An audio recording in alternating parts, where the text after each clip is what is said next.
देखो दोस्तों, जिंदगी में आप आगे तो बढ़ना चाहोगे, पर हर कदम पे एक नई मुश्किल खड़ी होगी। उस समय याद रखना, आपसे अपनों की उम्मीदें उन मुश्किलों से भी कई गुना बड़ी होगी। तो चलिए ऐसी मुश्किलों को पैरों तले दबा के आगे बढ़ते और सॉल्व कर लेते हैं बोल्टेड कनेक्शन पे और एक न्यूमेरिकल, वो भी बैठ के आराम से अपने अपने घर। और आपके साथ रहेंगे कौन? ऑब्वियसली आपके अपने अविनाश सर। तो देर किस बात की है, फटाफट शुरू कर लेते हैं आज का लेक्चर। तो आइए दोस्तों, सबसे पहले तो मैं आपको ये बता दूं, ये जो न्यूमेरिकल सॉल्व करने जा रहे हैं ये पूछा गया था समर 2022 के एग्जाम में। तो ये बहुत ही इंपॉर्टेंट न्यूमेरिकल बनता है। तो पहले तो हम इसको क्या करेंगे, बहुत अच्छे से समझेंगे इन द सेंस, आप खुद को इमेजिन करिए आप किसी साइट पे गए हो और ये सिचुएशन आप पे आ पड़ी है, तो आप इसका सोल्यूशन कैसे निकालोगे, तभी आप सही मायने में एक अच्छे इंजीनियर बन जाओगे। चलिए उससे पहले अगर आपने अभी तक चैनल को सब्सक्राइब नहीं किया है, फटाफट कर लीजिए। क्या बात कर रहे हो भी गया है, कोई बात नहीं, तो अपने दोस्तों के साथ शेयर भी करिए। पहले समझते हैं न्यूमेरिकल को।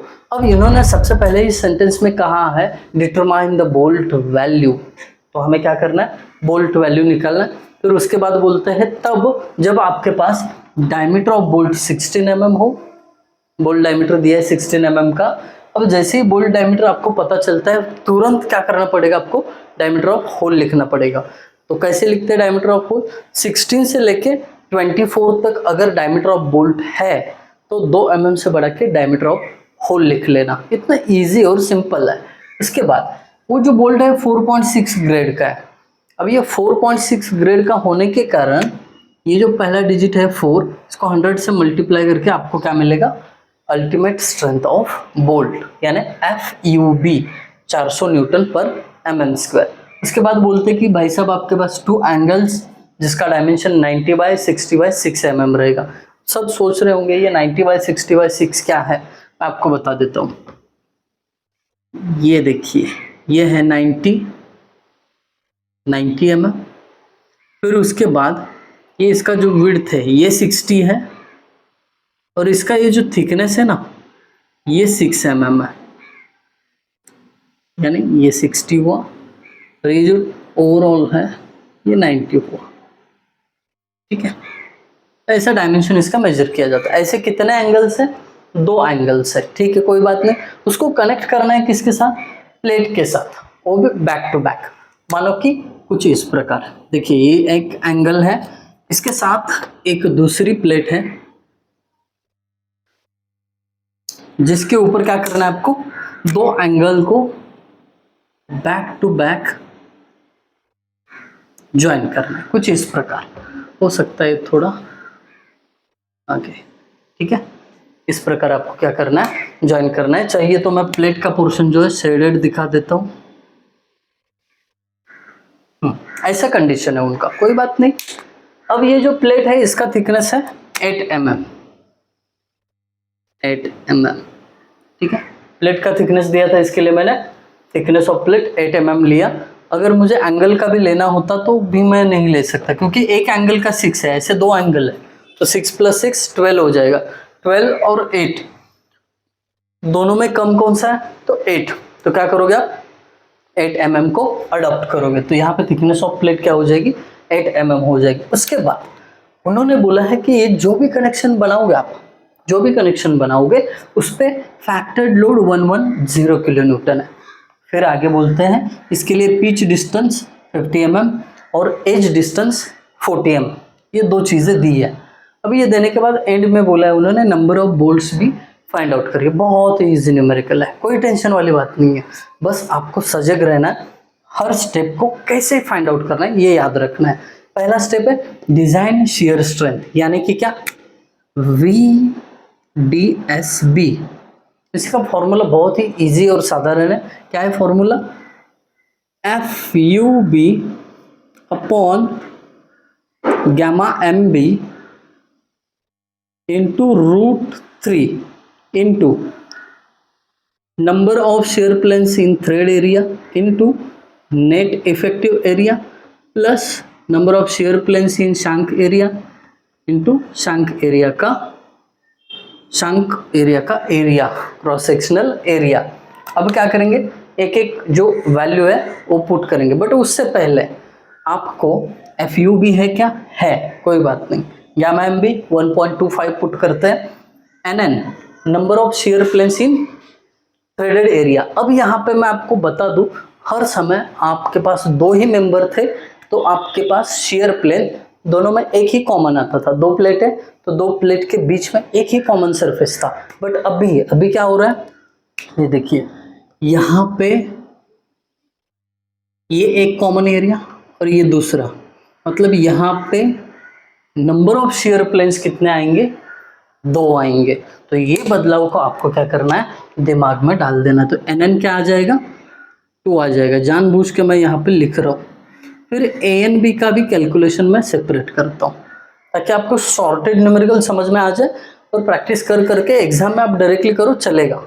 ए एन बी कैसे निकालते हैं, net effective area 0.78 divided by 4 into diameter का स्क्वायर। डायमीटर कितना है यहाँ पे बोल्ट का, 16, इसका स्क्वायर। अब ये ए एन बी निकाल लेंगे हम।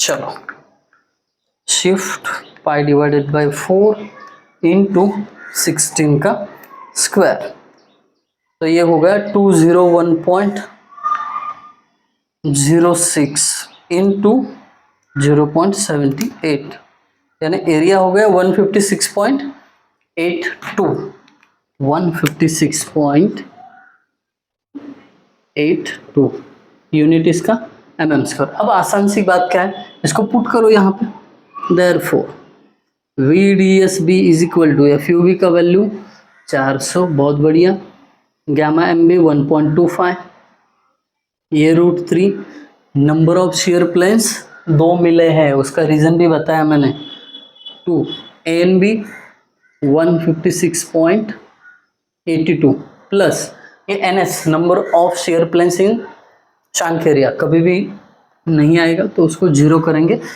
तो यहीं पे therefore VDSB is equal to क्या आता है देख लेते हैं, 400 divided by 1.25 into √3 into bracket में 2 इंटू 156.82 ब्रैकेट क्लोज। तो यहाँ पे आंसर हमें मिल गया 57.94, 57.94 इंटू 10⁻³ था, बट वो 10⁻³ की जगह किलो लिखता हूँ और ये अपना न्यूटन यूनिट, दैट्स इट। तो VDSB कितना मिला, 57.94, दैट्स इट। पहला स्टेप कंप्लीट। कितना इजी है, बहुत इजी है। चलिए अब आगे बढ़ते हैं स्टेप नंबर 2 पे। स्टेप नंबर 2 क्या कहता है, डिजाइन बियरिंग स्ट्रेंथ यानी VDPB निकालिए, है ना। अभी शॉर्ट में लिख रहा हूँ, कोई दिक्कत नहीं है। VDPB का फॉर्मूला आप सभी जानते हो, अगर जानते हो तो बोलो। 2.5 kb diameter of bolt, thickness of plate into plate का strength divided by gamma MB। अब यहाँ पे इस फॉर्मूले में जो जो वैल्यू है वो पुट करना है, बट उससे पहले kb नहीं पता, इसके लिए निकालो। kb इज इक्वल टू, इसका फॉर्मूला क्या रहता है, E/3D0 comma P/3D0 minus 0.25 comma FU/FU, 1।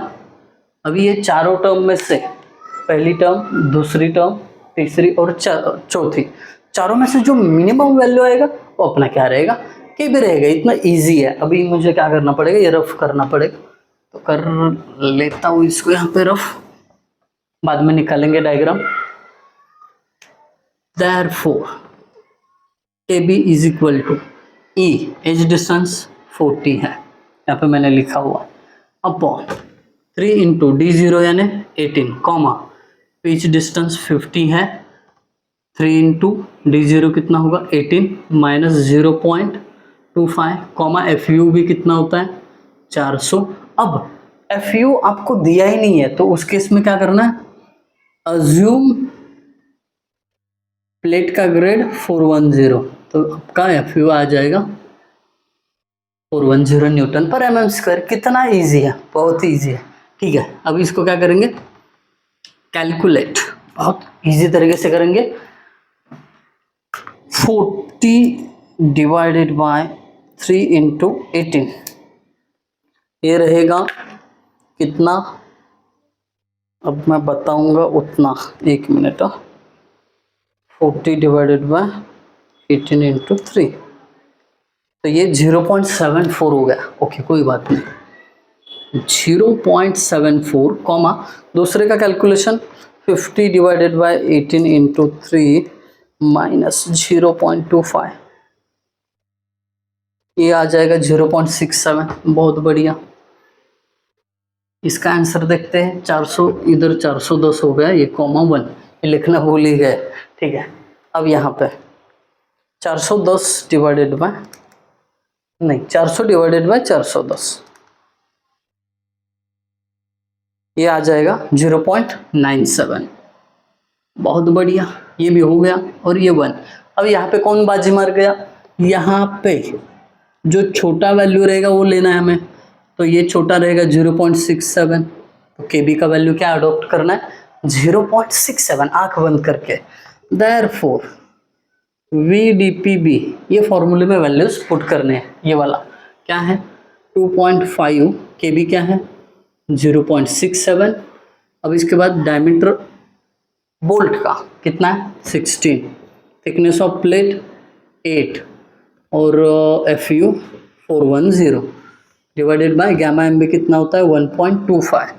Therefore VDPB is equal to, कर लेते इसको calculate, 2.5 into 0.67 into 16 into 8 into 410 upon 1.25, तो इसका आंसर आता है 70.32 इंटू 10⁻³ था, उसकी जगह किलो न्यूटन। ये हो गया दूसरे स्टेप का आंसर। कितना इजी है। अब अपना स्टेप नंबर 3 क्या है, स्टेप नंबर 3 है बोल्ट वैल्यू। स्टेप 3 क्या है, बोल्ट वैल्यू BV। अब BV देखिए कैसी है, मतलब कैसी चाहिए BV की वैल्यू। देखिए BV दो प्रकार की होती है, एक पतली सी है और दूसरी मोटी सी है, मतलब एक छोटी है दूसरी मोटी है, तो आप कौन सी सिलेक्ट करोगे। ओके छोटी, ओके बहुत बढ़िया, सही जा रहे हो, कोई बात नहीं, याद रखने के लिए बता रहे हो। तो हमें क्या करना है, यहाँ पे 2 बीवियाँ हैं 2 बॉक्सेस में, मतलब स्टेप 1 में जो आंसर निकला वो एक है, स्टेप 2 में निकला वो एक आंसर है, तो दोनों में से जो छोटा रहेगा वो सिलेक्ट करना है आपको वैसा, और कुछ नहीं। बीवी बोला तो बराबर याद रह जाएगा आपको, छोटी वाली बीवी है ना। ठीक है, कौन सी छोटी है, 70 या 57, एक का 70 किलो वजन है, दूसरी का 57। भाई साहब बहुत चतुर हो, 57 बोल रहे हैं। ठीक है, आपके साथ मैं सहमत हूँ, 57.94 किलो न्यूटन, दैट्स इट, हो गया। अब आपको जो पूछा था पहला चीज बोल्ट वैल्यू वो मिल गया, अब नंबर ऑफ बोल्ट्स चाहिए, तो उतना स्टेप नंबर 4 में, स्टेप 4 नंबर ऑफ बोल्ट्स। चलिए कैसे निकालते हैं, बहुत इजी फॉर्मूला है उसके लिए, इज इक्वल टू क्या होता है PU upon bolt value. PU कितना है अपना, PU ढूंढो जरा, हेल्प करो, कहाँ पे PU, यहाँ पे 110 किलो न्यूटन, ये 110 किलो न्यूटन, जानबूझ के यहाँ पे यूनिट लिख रहा हूँ, एक चीज समझानी है आपको। बोल्ट वैल्यू कितना है 57.94 किलो न्यूटन। अब पता चला दोनों किलो न्यूटन में है, तो किलो न्यूटन चला जाएगा। अब देखिए ये बोल्ट वैल्यू किलो न्यूटन में है, इसीलिए ये जो VDPB और VDS भी है ना किलो न्यूटन में रखा है मैंने, ताकि कैंसिल हो जाए। यहाँ पे लोड किलो न्यूटन में है, तो ये जो बोल्ट वैल्यू रखोगे ऑब्वियसली किलो न्यूटन में चाहिए, एक ही यूनिट होना चाहिए। देयरफॉर नंबर ऑफ बोल्ट्स का आंसर चलेगा, आप बता दो कितना है, डिवीजन ही तो करना है, जो आएगा आंसर कमेंट में बता देना। अब इसके बाद उन्होंने ना डायग्राम के लिए पूछा था, तो हम क्या करते हैं यहाँ पे साइड में एक छोटा सा डायग्राम बनवा देते हैं। ये प्लेट है और इसके दोनों साइड क्या करना है, आपको एंगल दिखाना है, ऐसे कनेक्ट किया हुआ, ठीक है। और ये ऐसे हवा में नहीं तैरेगा, इसके साथ कोई ना कोई बोल्ट रहेगा। अब एक ही बोल्ट दिखा रहा हूँ, अगर नंबर ऑफ बोल्ट्स 2 आए तो आप क्या करना, दूसरा भी दिखा देना इधर, या 3 आए तो तीसरा भी दिखा देना, इक्वी डिस्टेंस। हाँ चलेगा। तो ये था आज के लिए न्यूमेरिकल, बहुत इंपॉर्टेंट। अगर आपको समझ में आया तो अच्छे से लाइक करिए, कमेंट के सेक्शन के थ्रू बता देना कैसा लगा आपको वीडियो। अगर आपको वीडियो अच्छा लगा है तो दोस्तों के साथ भी शेयर करना। Thank you guys for watching video. Thank you so much.